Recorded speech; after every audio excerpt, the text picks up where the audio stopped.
if you wanted to calculate the file size of a sound file, so we're going to assume we're calculating an uncompressed sound file.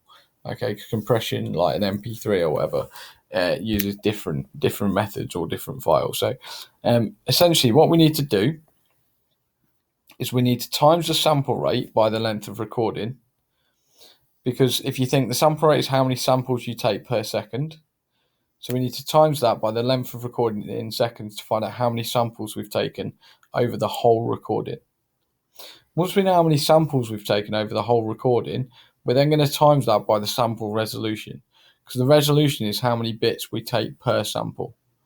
Okay, and then we go through our normal process like we do with calculating an image file, where once we know how many bits we've used, we divide by 8 to get bytes, then divide by 1,000 to get kilobytes, 1,000 to get megabytes, etc., etc.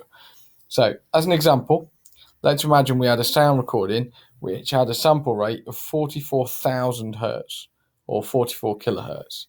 Okay, 44,000 hertz, a length of 60 seconds, and a sample resolution of 16 bits. So if we do the math, so we do 44,000 times 60, then times that by 16, and we get 42,240,000 bits. We divide that by 8 to get bytes. We've got 5,280,000 bytes. Divide that by 1,000, and we get kilobytes. So we've got 5,280 kilobytes. And then we divide that by 1,000, and we get megabytes. So we get 5.28 megabytes.